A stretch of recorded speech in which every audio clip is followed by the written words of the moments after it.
I'm glad that's over. Cats was pretty bad, and it did test my sanity. But at least it didn't incur my wrath.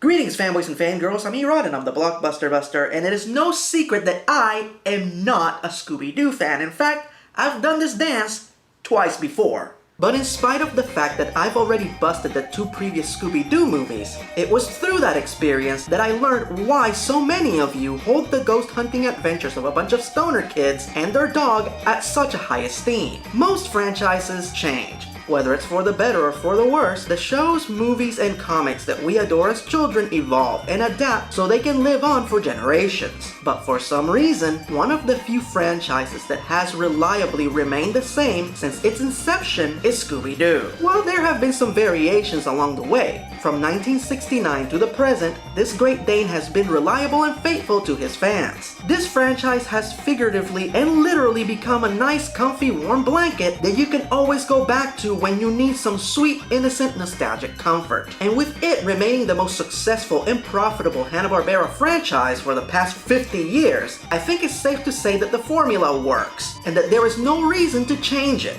And then there's this movie.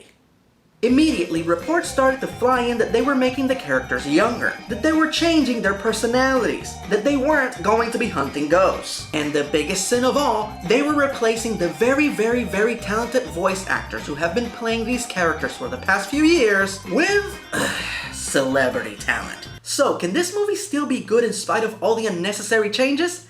Let's find out as we delve into the world of the bizarro Scooby-Doo, aka Scoob.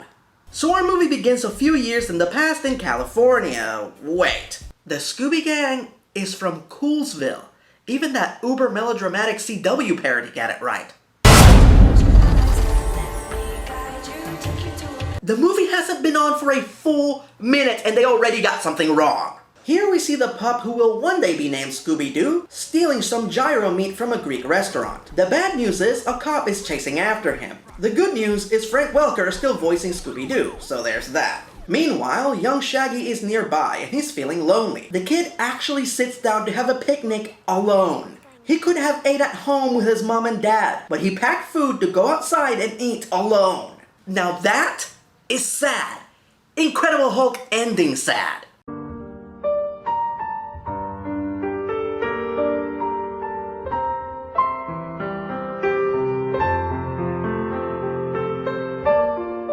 And right when you think it couldn't get any sadder, Shaggy realizes that he forgot to pack lunch meat for his sandwiches. Luckily, that just so happens to be the very spot where Scooby is hiding from the police, and the pup decides to leave the safety of his hiding spot to share his stolen meat with the lonely boy. And I have to admit, this is not a bad scene for these 2 iconic characters to me, especially when compared to other movies. Tell me, do you bleed? When suddenly their meet cute, all puns intended, is interrupted by the policeman. Shaggy intervenes on behalf of the pup, claiming to be his owner. Okay then, what's his name? Holy moly cannoli, we're about to find out how Scooby-Doo got his name. His name's Scooby. Middle name? Dooby? Last name? Doo. So, he's named after the snacks, not the other way around? Huh. That's the most underwhelming naming of a character that I've seen since Solo. So Shaggy names him Scooby-Dooby-Doo and problem solved. The police officer lets them go in spite of the fact that Scooby stole $300 worth of meat from a restaurant. Wow, that is a very irresponsible scene to put in a children's film. Shaggy takes Scooby home that night and his mom lets him keep him cause why not? Also, somewhere between the beach and his house, Shaggy bought Scooby a collar with a custom-made tag. How could a 12-year-old child afford that? Furthermore, How did he know that his mom was gonna let him keep Scooby before he bought the collar? It's just so many distracting questions. Who's that? This is Blue Falcon. Whoa, they actually referenced another one of the Hanna-Barbera cartoons. And I know this has happened before in a few of the shows and animated features, but this is the first time one of the movies has ever done so. And I have to admit, it's pretty cool. So we straight cut to Halloween night.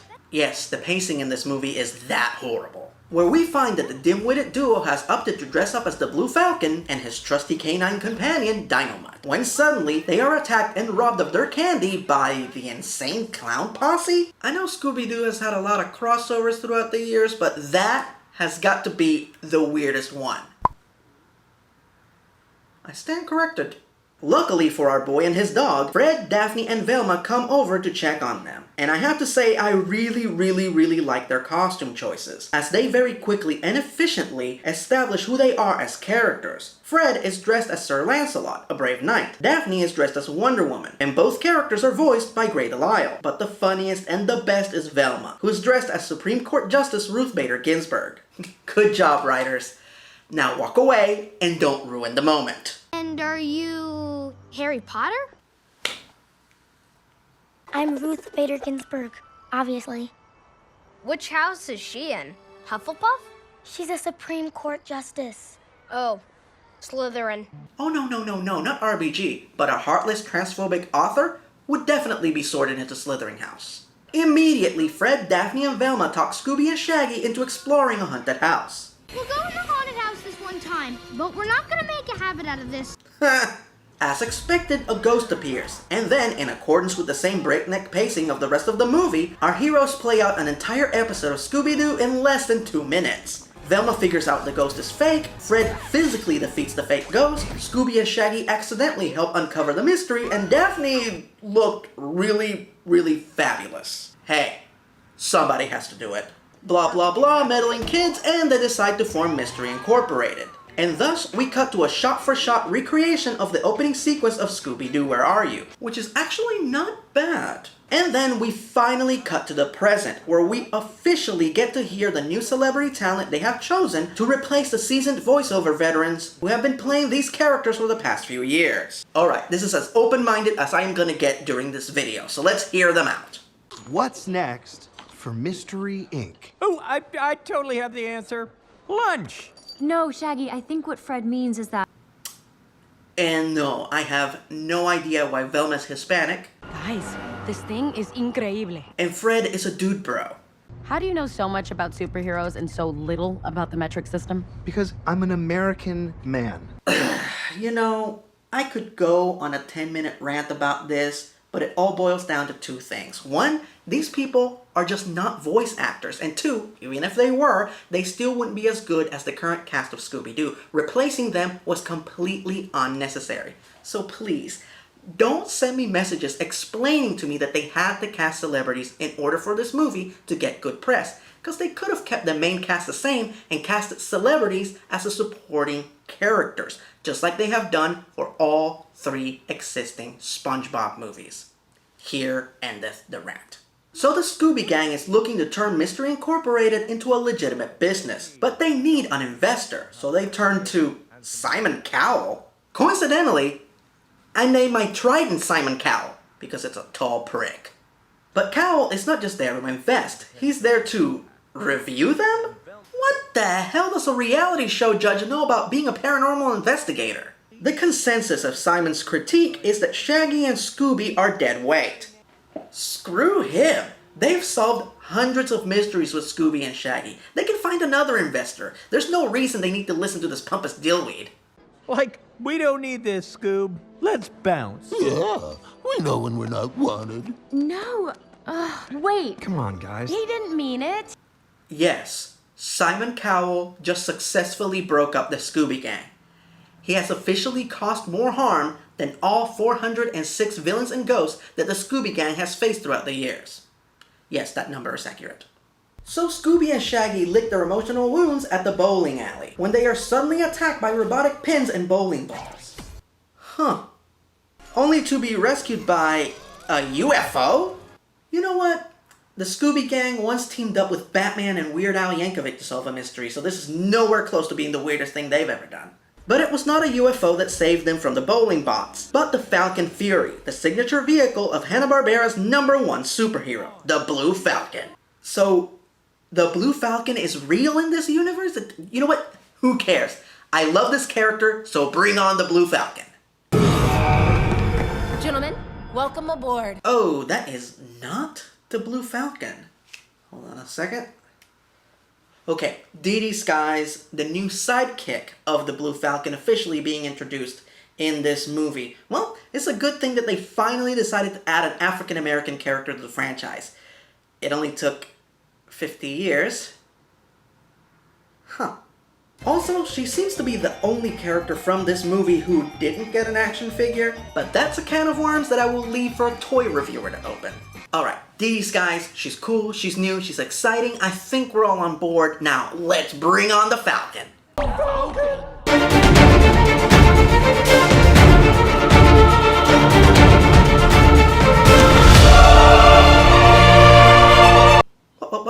What? They also turned Blue Falcon into a dude, bro? Welcome aboard. I'm Blue Falcon. No, you're not. Agreed.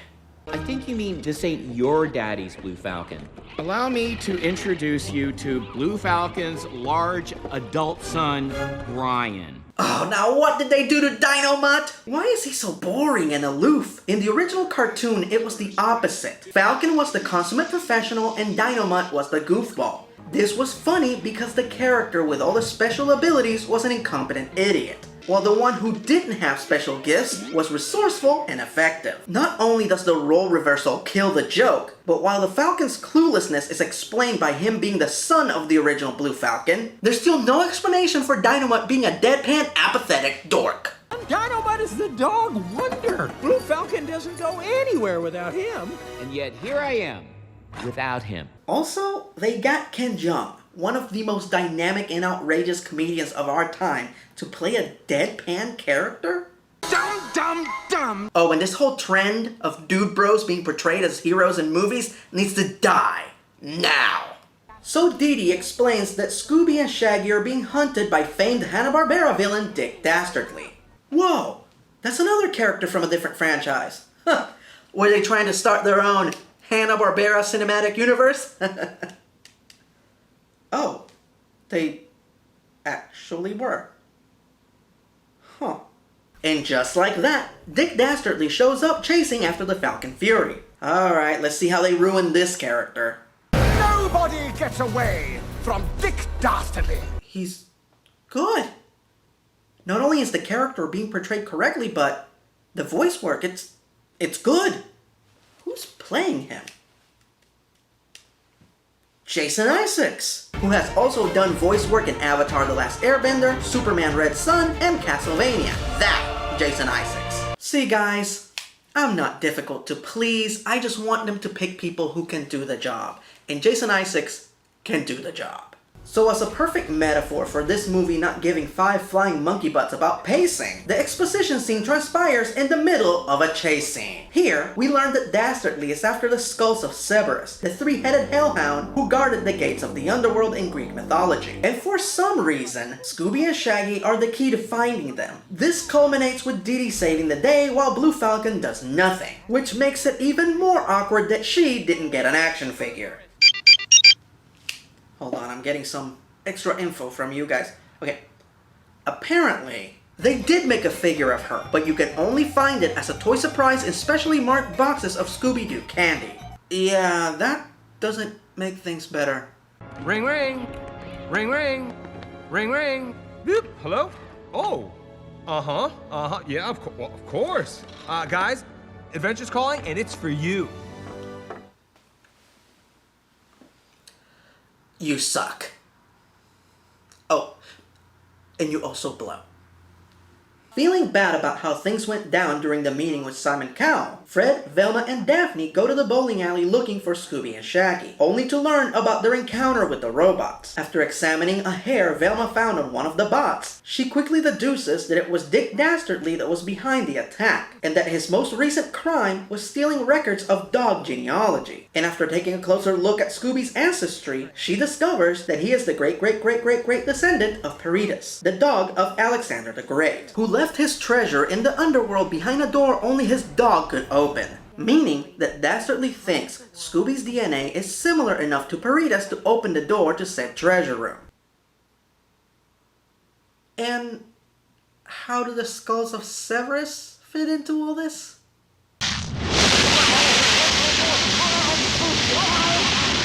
Using thermal imaging, Dee Dee determines that the next Severus skull is in the Sahara Desert, but Falcon Jr. says they should go to an abandoned amusement park instead, because he got an anonymous message on the internet. No. She has scientific proof of the next skull's location. There's no way they're gonna listen to this stupid mother... Oh, for the love of... Seriously, why are they listening to this moron? He's not even the real Blue Falcon. He's just some idiot dressed like him. This continuous blind stupidity just makes me wanna... Drop some F-bombs! Yep. Hey man, whoa, let's keep it PG. Oh yeah? I'll keep it PG in your face.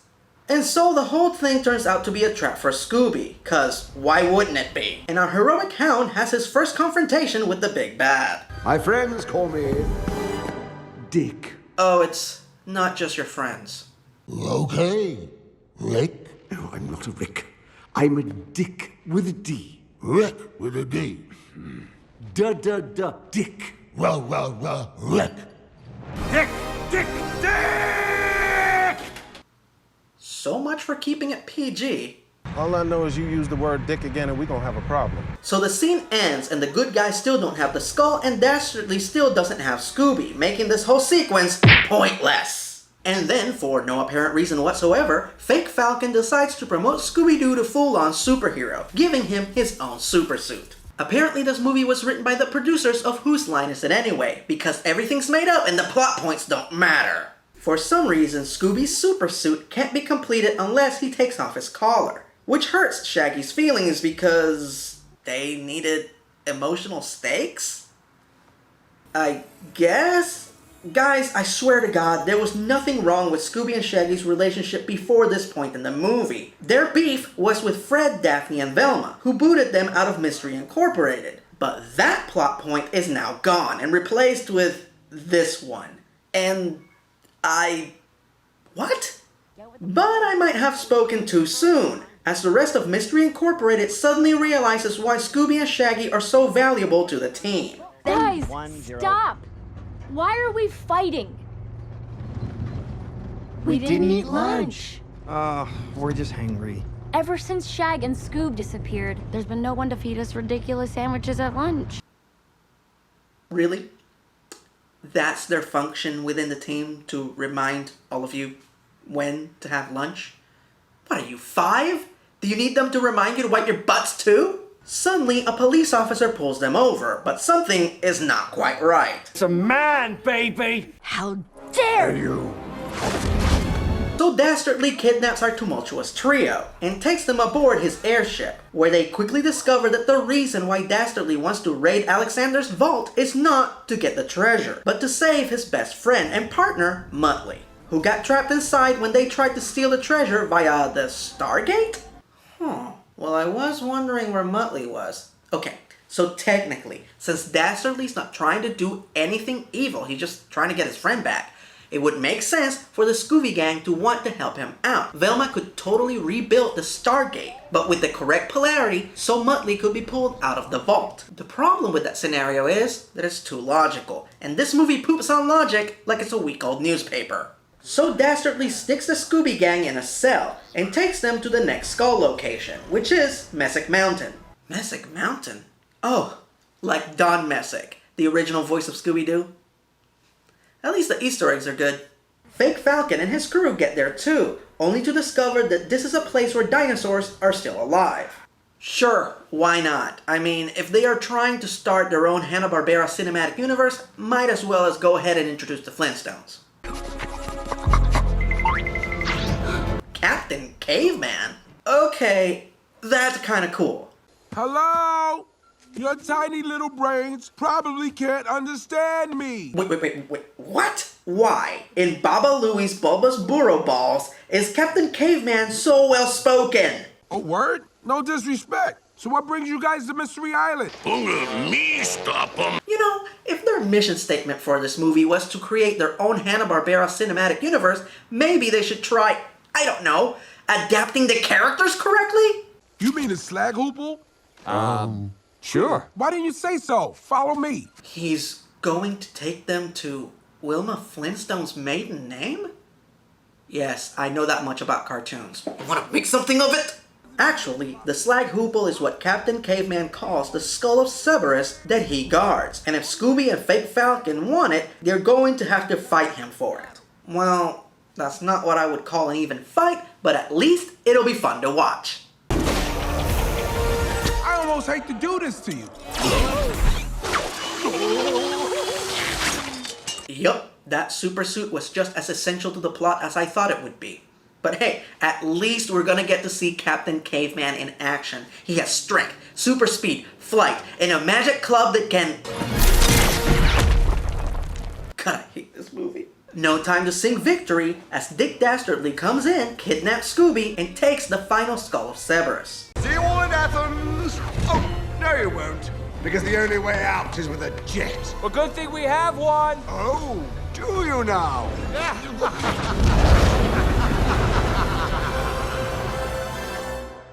There's something about the way he said, "do you?" and then laughed that makes me think he did something to our ship. Oh God, could somebody please punch him in the face? Sorry, man.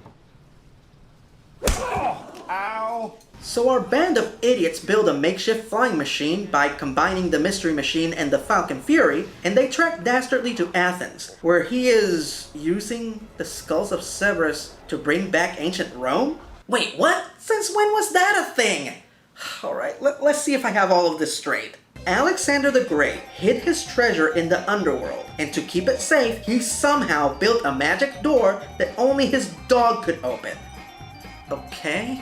But the door only exists in the past, so to access it, you have to collect the 3 skulls of Cerberus, which randomly bring back ancient Rome because of reasons. Did I miss anything?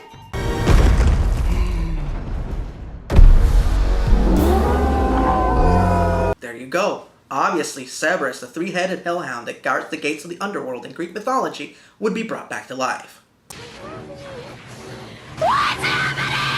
So while Team Scooby and Team Falcon fight Cerberus, Dastardly saves Muttley, who survived locked in a treasure chamber without food or water via osmosis, I guess.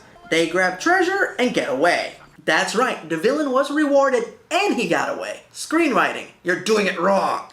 Meanwhile, Scooby and Shaggy talk Dastardly's bowling bots to turn into bowling balls. Cerberus slips on them and falls back through the portal.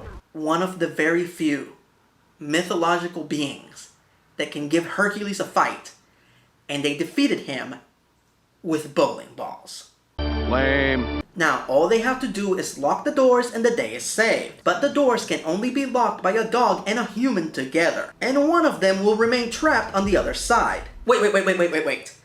According to the exposition of this movie, the door works for Scooby because he is the great descendant of Peritas, Alexander the Great's dog. So, doesn't that mean that for the door to work for Shaggy, he would have to be the great descendant of Alexander the Great? See, nobody cares. So they do the thing and Shaggy gets trapped in the underworld, effectively sacrificing himself for Scooby. Wow, this movie is still pretty bad, but that is such a powerful moment for Shaggy to sacrifice himself for his canine companion like that. It's such a poignant... He's gonna pop right out of the portal, isn't he? Yep. That's what I thought. Any more last-minute backpedaling you'd like to do before the credits roll? Put me down, you traitorous tin cans! Wait, hold on. Let's recap here. The robots help Fred, Daphne, and Velma escape their cell on Dastardly's ship. They defeated Severus, and now they captured Dastardly and Muttley. Why isn't the movie about them? And also, why are they arresting Muttley? He's been in the underworld this whole time. Technically, he's done nothing illegal. Who cares? Let's just end this movie. Time to pay for your crimes, Dick Dastardly. Or is it? Simon Cowell? I know this makes no sense, but I'm still 100% okay with Simon Cowell being manhandled and sent to jail. Wow, that is a solid impersonation. Thank you. I also played Rum Tum Tugger in my secondary school's production of Cats. Roll that beautiful Cats footage.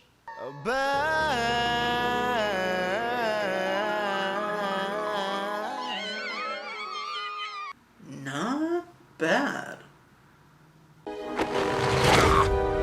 Oh, I'm not gonna make fun of the double mask. I mean, I am a comic book fan.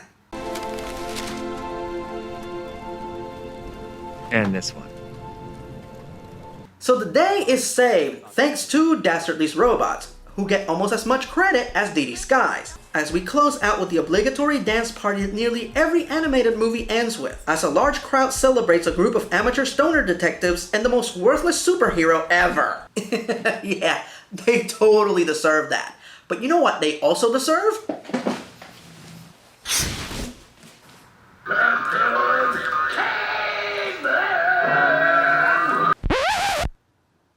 Wait, if you actually think this is how I'm gonna bust this movie, then you've never actually seen Captain Caveman.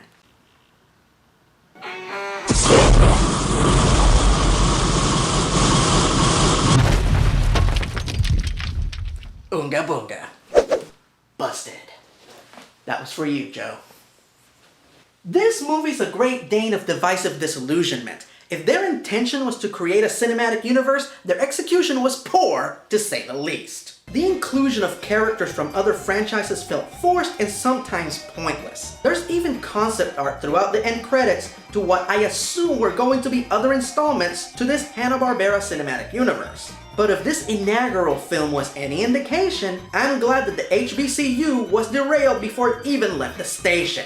But I think the element that makes the whole thing fall apart is that they completely failed to capture the heart of Scooby-Doo. They took a simple concept about kids and their dogs solving mysteries and they overcomplicated the hell out of it. With superheroes, Greek mythology, cavemen, and a bunch of random crap that didn't need to be there. This whole movie feels like an overstuffed burger, where you could easily remove half of its toppings and it would still be okay. The trick to rebooting an old franchise is that you have to embrace the classic and the new. This movie only embraces the new.